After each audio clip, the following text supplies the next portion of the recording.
Hi, this is Zibby Owens, and you're listening to the award-winning podcast, Moms Don't Have Time to Read Books. I'm also the host of Moms Don't Have Time to Lose Weight, and I'm the editor of the anthology, which you should run out and buy, called Moms Don't Have Time to, a Quarantine Anthology.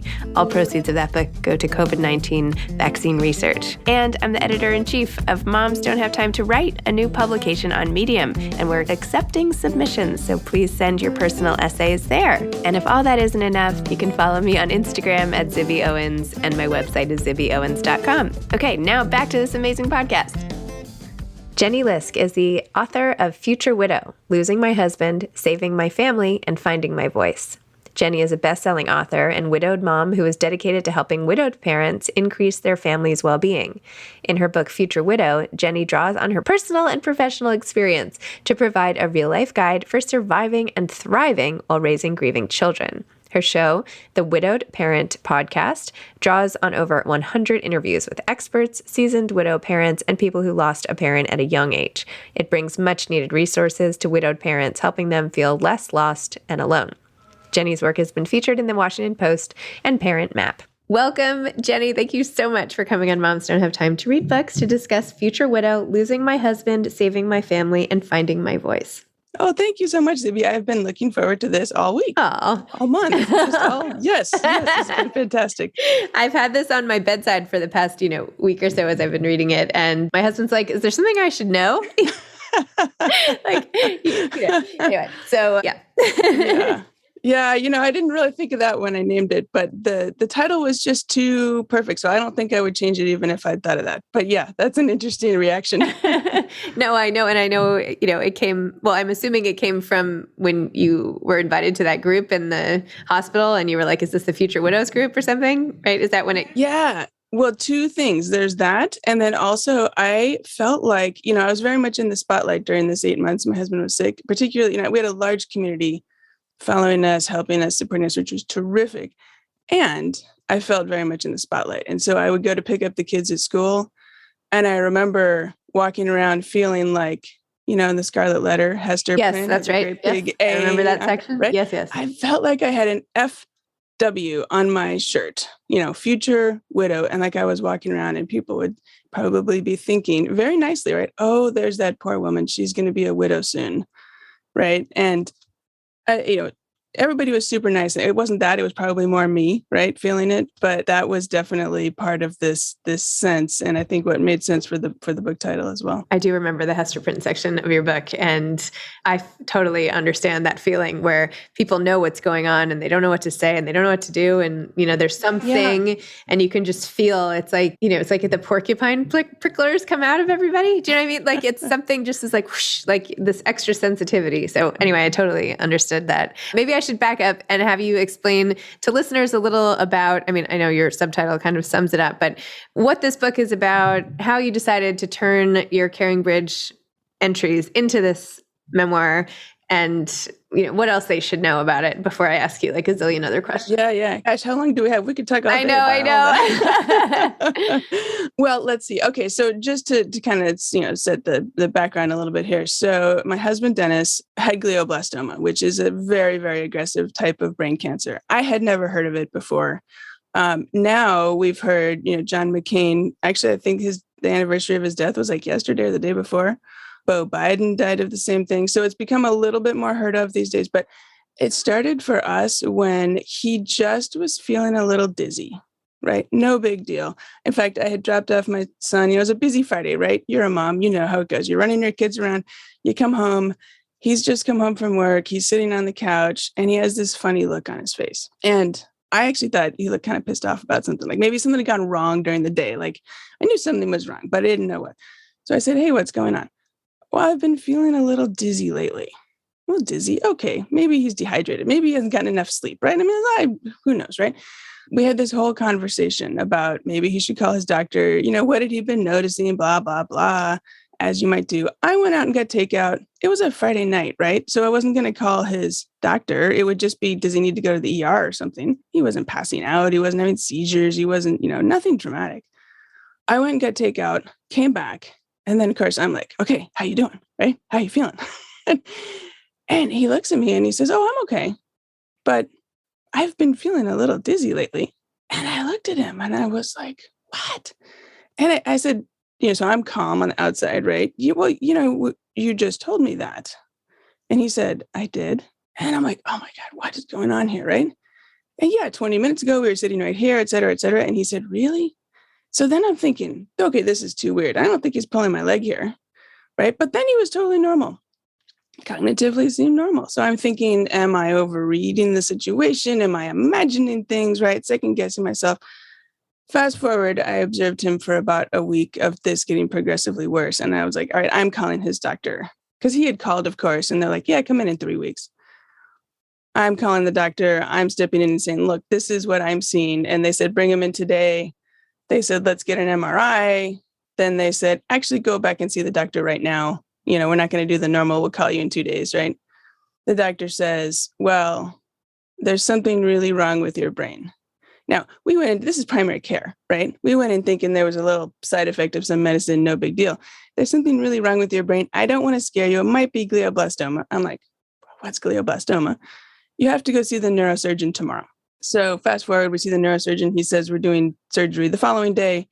That started this whole thing. It became 8 months of terminal illness and me being a caregiver and me being a future widowed parent, right? And not knowing how do I navigate this with the kids? This feels big.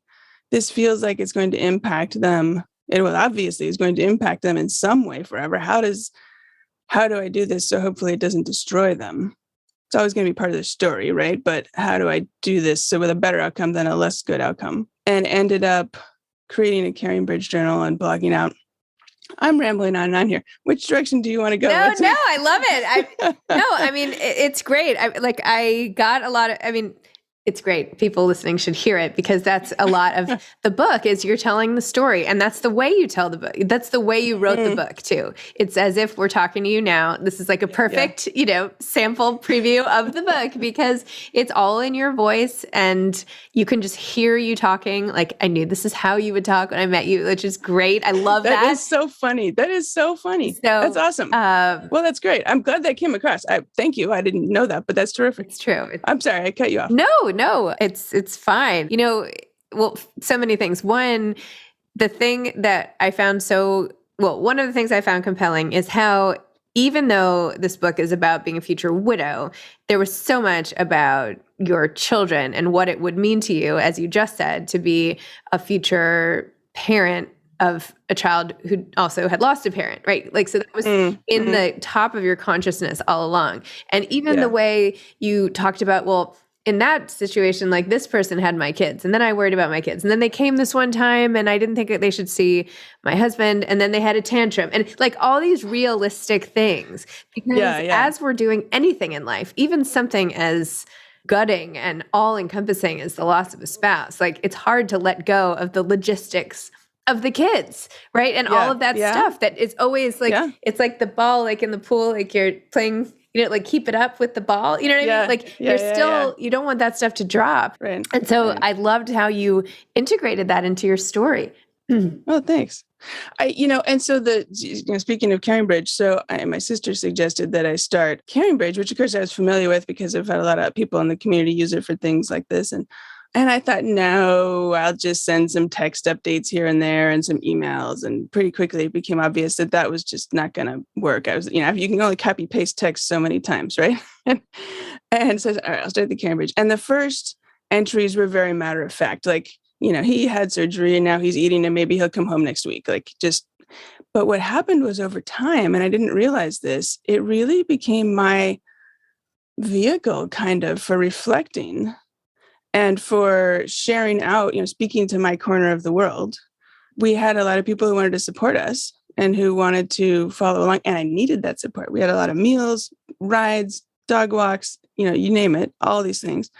And I found that I would, if I was driving over the bridge to see him or to come back to see him or walking around taking care of X or Y or Z, I'd be turning over ideas in my head. My next post could be this, like, here's what's happening. What are my reflections? How is this landing? What am I worried about? And then thinking about even composing, words in my head. as I was going around doing stuff, come to find out, I never heard the word anticipatory grief either. It turns out that's a thing. And I think that I was working out things along the way by taking time to turn over ideas in my head, to process things, and then to put them in writing as we went in the form of these essentially blog posts, but reflecting as we went along through this 8 months. And then at the end, I was like, I've got 15,000 words here. This feels like the start of something. 15,000 words of journal entries are not a book, but they could become the basis of a book. And then how do you do that, right? I've never written a book before. How do you turn a bunch of journal entries into something that becomes an actual compelling book that somebody wants to read? That's not like this happened, the end, right? So that's when I started thinking about, okay, I could turn this into a memoir, and started working on that. But that was after I started the podcast, I should say. So yeah, tell me about starting the podcast. Yeah, so it's called the Widowed Parent Podcast. And I felt like all along, I wasn't finding resources, and I felt lost as a widowed parent, right? So like, as far as me and being a widowed person and being a grieving person and myself, I'm not saying it was easy at all. I'm saying I found resources, right? I found a million books. I went to Camp Widow. I found a terrific therapist. I had great friends I could talk to. There were all these things. I could see a path, right? I could see I didn't feel as lost. But on the parenting side, it's like, how do I do this? And who can even help me figure out what to do here? It turns out there are a bunch of resources, but they're kind of fragmented, and you don't really know about them unless you're kind of plugged in, or somebody is plugged in. There are grief centers and communities all around the country and other places too. There are books, there's stuff. And so, as I was learning about this and feeling lost, I realized a podcast is a good format for me to go out and interview people who could shed some light on this, equation, how to be a widowed parent, essentially. What do I need to know? What do I need to be aware of? What do I need to do? All these things. And so I realized, most widowed parents aren't going to take the time or make the time to go out and interview all these people themselves. And there's no need to, but I could stand in their place in, behind the mic, interviewing somebody who could shed light on some piece of this and bring all these together in a weekly format and share it out, with listeners. And so that's how it started. And I started that during Children's Grief Awareness Month, which is November every year, which is coming up again. So this was 3 years ago. And then eventually what I did, as I started kicking around the book ideas, I realized that I was learning an awful lot through the podcast that I wished I had known 5 years ago, 6 years ago. And so applying some of those lessons, and I wanted to bring that element. And this was part of, how journal entries become a book. In my case, was I had the journal entry, and then I added, as a reflection or additional information or something, after each one. In some cases, it was, here's how things went, and I wish I had done X instead, because things would have been set up better, as far as grieving kids and things. In some cases, it was, here's what was going on. I didn't, lie about anything in the journal entries, but I also didn't share everything that was going on behind the scenes. And some stuff, just maybe wasn't ready to share or whatever at the time, that now I said, all right, here's some more kind of backstory of some other things going on, bringing that in as well. Wow. Now it all comes together, and wow. No, it's really great, the resources you provided. And, it's hard to pull off, right? It's hard to pull off, because I've read other books too, where you take a diary, because, okay, having a journal or a diary of a really emotional experience often makes people want to go back and write books about it, right? But a lot of times they'll include like paragraphs, or I don't know, it's just hard to pull off. And I think you did a really good job, because it wasn't just that you were using the passages, but I loved your reflection after the fact, right? Like, because time passes and you think about it, you're like, oh my gosh, I remember that. And there's also something to it too, where it's like, you want to know, like when I read Caring Bridge, if people, or I hear about people going through stuff and you get like an update, you really want to know, like, what else is going on? What else can I do? How can I help? Like, what are they going through? What does that look like? And that's what this book does so well. It's like, this is really what this is what it was like coming back to my kitchen when like we had been in a remodel and that was like the worst time ever. And, I was thinking to myself reading this, I'm like, I don't know if my school community would come out quite the same way. I mean, you were so lucky with your I was community. That was incredibly so lucky. nice of all of them. Yes, I was so lucky. And I learned a lot from that. And that's because I'd never been on this side of, on the receiving end of support, right, in a crisis situation. And you learn a lot, both on practical stuff, what people do that's helpful, but also like you see how different people react and you see who obviously has some experience somewhere with grief and is comfortable and doesn't run away, and who seems uncomfortable and doesn't know what to say and maybe doesn't say anything because they don't want to say the wrong thing. So one of the things I tried to weave in here, one of the kind of sub themes, was also how to be an ally, right? How to support grieving people. And I realized that I was doing that through Caring Bridge in real time.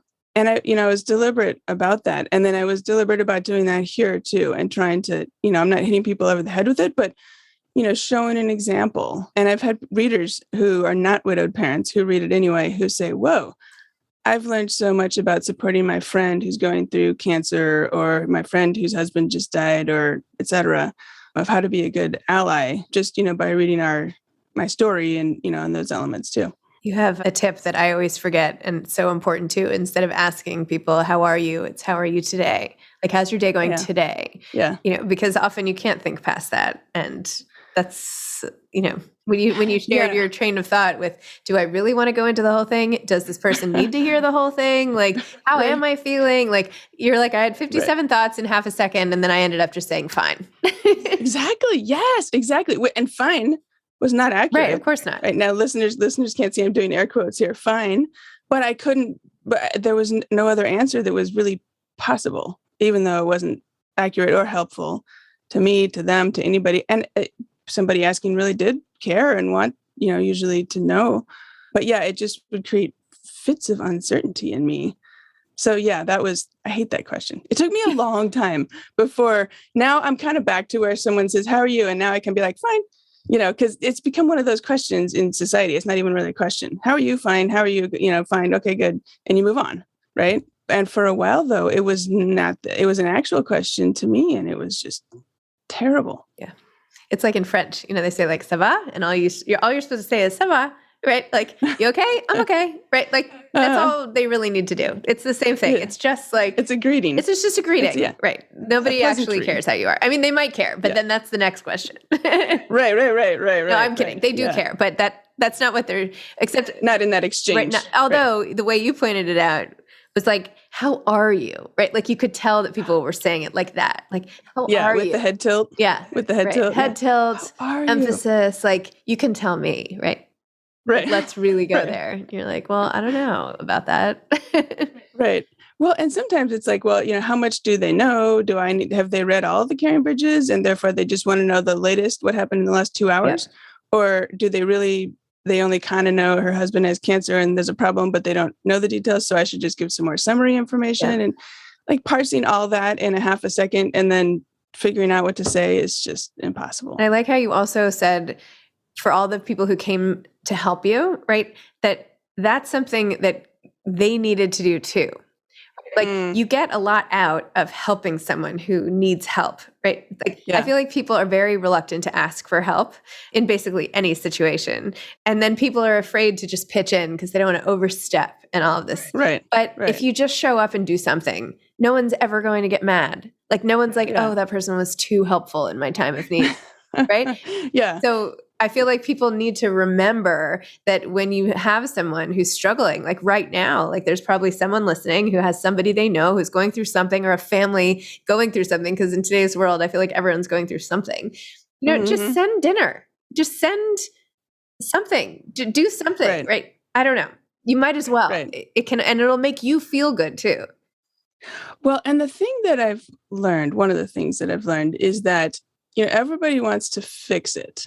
Right? Everybody, the number one thing they want is to fix it. Whatever fix it means, take away the cancer, take away the terminal diagnosis, take away the problem. The fact is they can't fix it, right?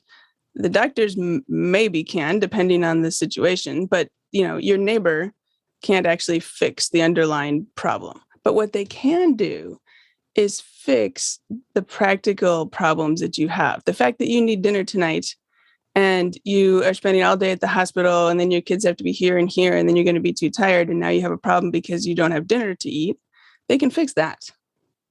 They can fix the fact that your kids need a ride to soccer because you're going to be doing, whatever with treatments or whatever you're doing, right? There's a lot of practical problems they can fix.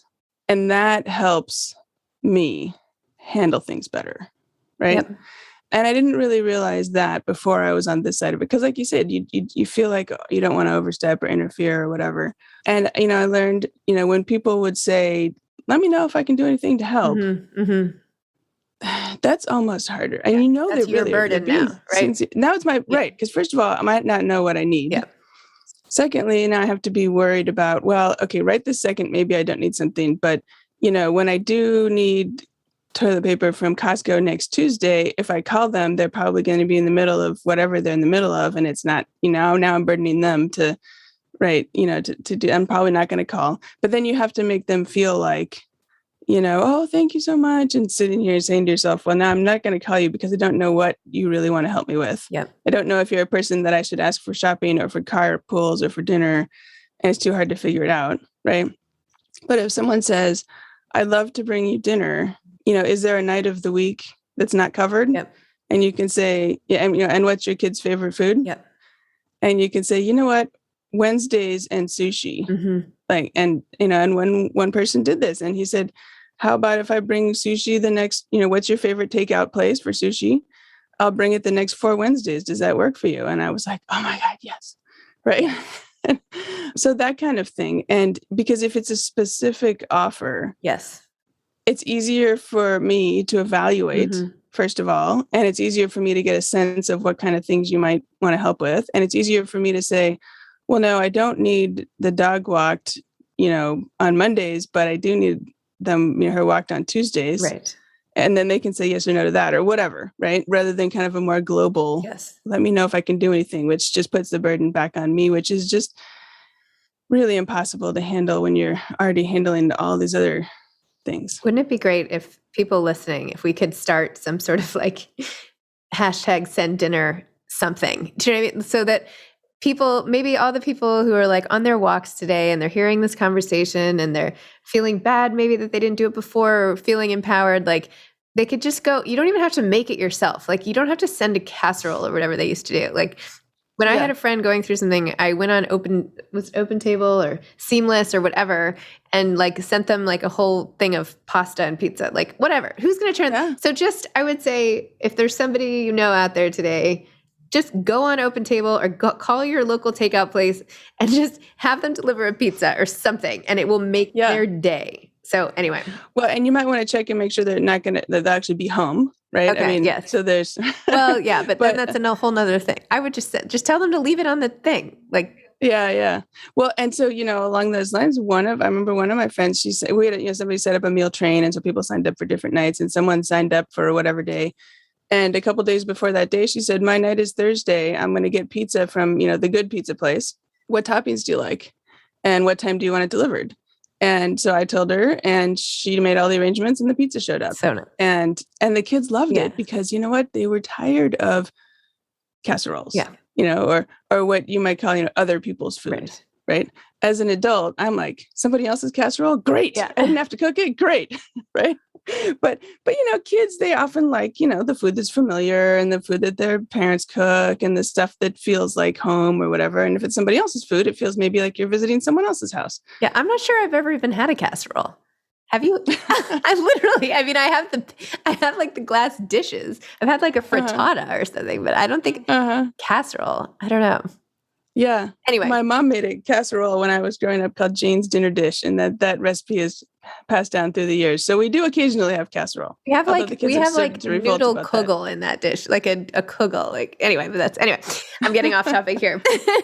I'll just say, if there's anything to take away, and there's so much to take away from your story about how to help friends, how to help families, your whole journey is like designed to help other people in so many ways, and to increase empathy and to help us really understand what it's like for you, Mm-hmm. for the widow, for the children, all of it. It's just like picking up those small little details and making someone's day.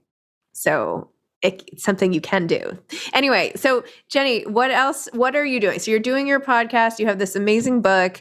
What is your, do you want to take this new places? Do you want to keep doing this? What are your visions? Are you doing this for a set amount of time? And that, I know you were a operations consultant or something. I'm blanking on the word. IT project manager. IT. Yeah, 20 years. Yeah. In fact, I was in your area in New York. Yeah. Oh, yeah? Oh, awesome. So what's going to come next? And also, how do your children feel about this becoming sort of part of your professional identity?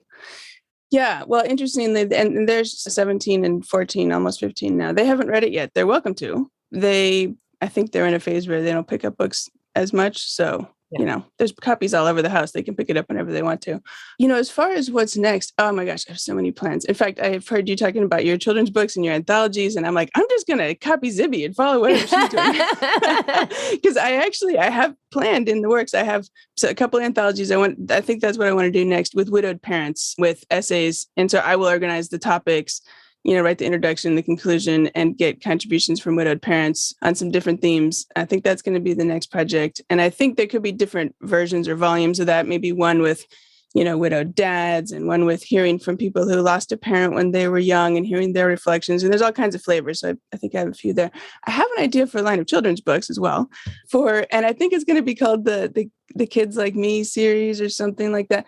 It's going to be 24 because there are 24 positive psychology traits. I don't know what they call them, character virtues or something, different. Each one will have a theme of each one of those. And the kid in the story is picture books, for little kids, right? It's not going to, the kid will have lost a parent, but it's not going to be grief so much like some of the, the dinosaur whose dad dies or things like that.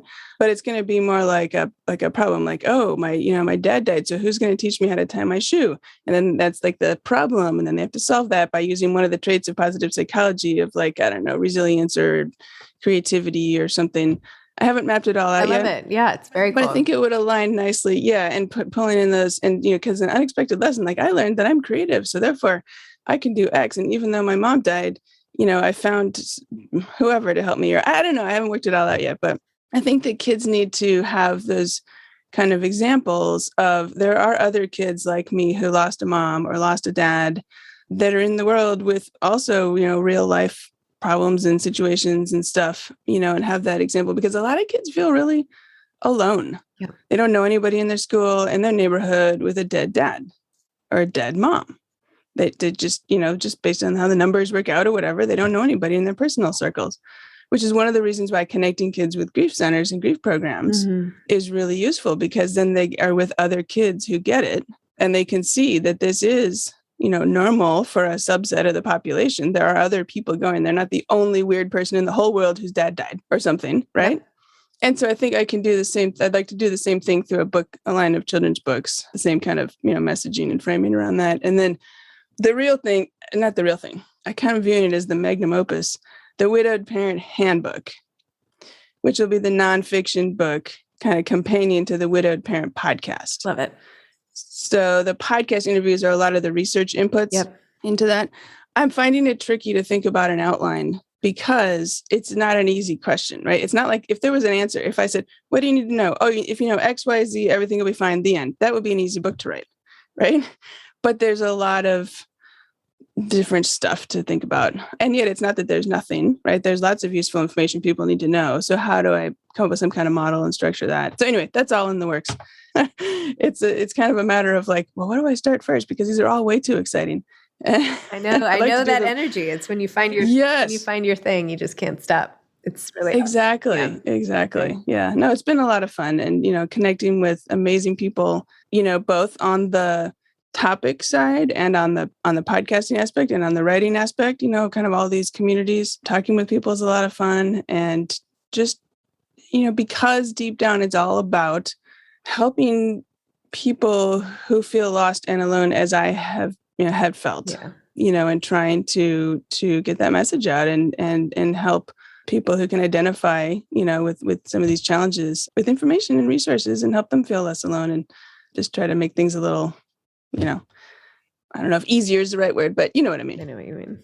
That's great. Okay, last question. Advice for aspiring authors. Oh, yes. Okay, good one. I think the most important piece of advice that I got, which I'd like to pass on to other aspiring memoir writers, is that memoir is really an act of service. And I got this from Julie Lithcott-Hames, who is a best-selling parenting author and also has a memoir on the topic of race. And she's talked about how memoir is really an act of service. And it's, a good memoir it's not just a recitation of events. It's not just a navel-gazing exercise of some kind. It's intended to serve, right? You want your reader to learn something or think of something differently or get a new perspective on themselves or on the world or on the human condition or something. You want to introduce them to something that helps them think or moves them in some way or inspires them in some way or helps them in some way. And in fact, I heard you say recently in an interview you did with Allison Gilbert, you were talking about memoir. It's like sitting down with a friend over coffee who's going through something, maybe going through something worse than you are, and chatting with them and learning something from their story that you can apply to your life, right? That's memoir being an act of service. And as a writer, I think keeping that in mind of why you're doing it is helpful to the story, to making the book better. And it's also, I think, helpful. I find it critical as a writer. Every time I was questioning myself, why am I doing this anyway? Maybe I should, just trash the whole thing. Is it going to really help anybody anyway? Is this, it's just doubt and all that stuff, right? I wrote a little sticky note, memoir is an act of service, Julie Lithcott-Hames, and I posted it on the wall above my computer. And every time I started doubting myself, I would look at that and say, all right, that's why I'm doing this. And it kind of bring me back to keep me motivated. So I think for those two reasons, keeping that firmly in mind is helpful to aspiring memoir writers. And write a little sticky note, put it above your computer if that helps. I have my sticky note here. This is like, just I can't remember who said it, but I was on a podcast and she said, God never wastes a pain.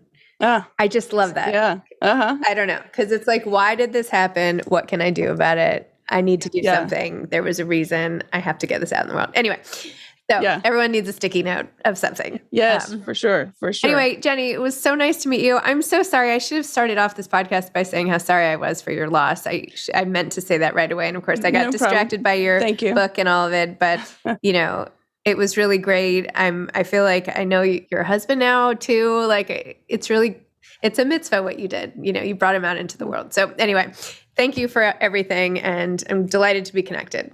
Thank you, Zibby. This is great. And thank you for everything you're doing for authors and your podcast. Your podcast, but I was meant to say your book. I was reading the intro and the conclusion about your story of setting all this up. And I just think it's a terrific platform for authors. And you talk about a mitzvah, to be able to, help authors and connect authors with readers. You're providing a good service to the authors and the readers, right? Readers want to find interesting things in this time when there's too many crazy things to read about. We also, maybe we can get away and read some interesting books that you're bringing to us. So thank you for that. You're welcome. Thank you for saying that. All right. Well, have a great day and we'll stay in touch. Thanks. Okay. Take care. Sounds good. Bye-bye. Yeah. Bye. Thanks for listening to this episode of Moms Don't Have Time to Read Books. Don't forget to follow me on Instagram at Zibby Owens and at Moms Don't Have Time to Read Books. Also sign up for my newsletter at zibbyowens.com and sign up for my virtual book club and meet lots of authors on Zoom every other week. Thanks so much to Steve and Ryan at Texture Sound for the sound editing. And thank you to Morning Moon Productions for providing this fantastic intro and outro music.